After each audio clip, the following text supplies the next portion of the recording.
More than 50 years after the final Apollo missions, humanity is preparing to return to the moon, not for a simple visit, but to open a new era.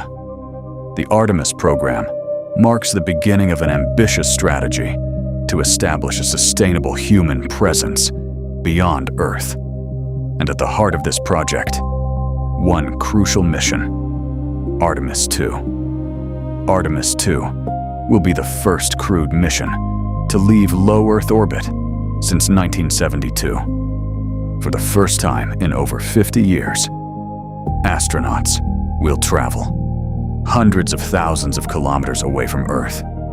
To achieve this, NASA is using the most powerful rocket ever built, the Space Launch System, a launch vehicle capable of generating over 39 million newtons of thrust, enough to send a human crew into deep space.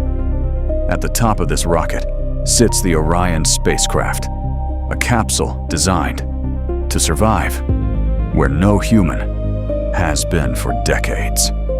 With a heat shield capable of withstanding over 2,700 degrees Celsius, a closed environment where every breath, every system must function perfectly. On board, 4 astronauts: Reed Wiseman, mission commander; Victor Glover, pilot; Christina Koch, mission specialist; and Jeremy Hansen, astronaut from the Canadian Space Agency. This mission is historic because for the first time, a woman will travel this far from Earth. And for the first time, a Canadian will take part in a lunar mission. The journey begins on Earth. After launch, the Orion capsule reaches Earth orbit. Then, a decisive burn sends the crew toward the moon. The distance is staggering, about 384,000 kilometers separate Earth from the moon. But Artemis II will go even farther, up to approximately 460,000 kilometers from Earth. In total, the spacecraft will travel over 1.3 million kilometers, a record for a modern crewed mission. The trajectory used is called a free return, a natural loop around the moon. If anything were to fail, gravity alone would bring the astronauts back to Earth. But this mission is more than just a journey. It is a full-scale test. The astronauts will need to validate the spacecraft systems, test deep space communications, survive beyond Earth's protection. Because beyond Earth orbit, everything changes. Radiation levels become more intense. Earth slowly fades into the darkness of space, and the silence becomes absolute. Then comes the key moment, the lunar flyby. At over 8,000 kilometers per hour, Orion circles the moon. The astronauts witness the far side of the moon, a region no one on Earth can see directly, a landscape frozen for billions of years.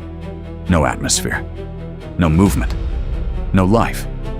At that moment, Earth becomes a small point of light in the vast darkness. Then, the return begins. The Orion capsule sets its course back to Earth and enters one of the most dangerous phases, atmospheric reentry. At nearly 40,000 kilometers per hour, the air becomes a wall of fire. A glowing plasma surrounds the spacecraft. Communications are cut off. Only the heat shield protects the crew. After several minutes, the capsule slows down, parachutes deploy, and Orion splashes down into the ocean. Artemis II is not the end. It is the beginning. This mission paves the way for Artemis III, which will return humans to the moon. And beyond that, it prepares for future missions to Mars. Because since the beginning, humanity has always moved in one direction, toward the unknown. And this time, We are not just returning, we are preparing to stay.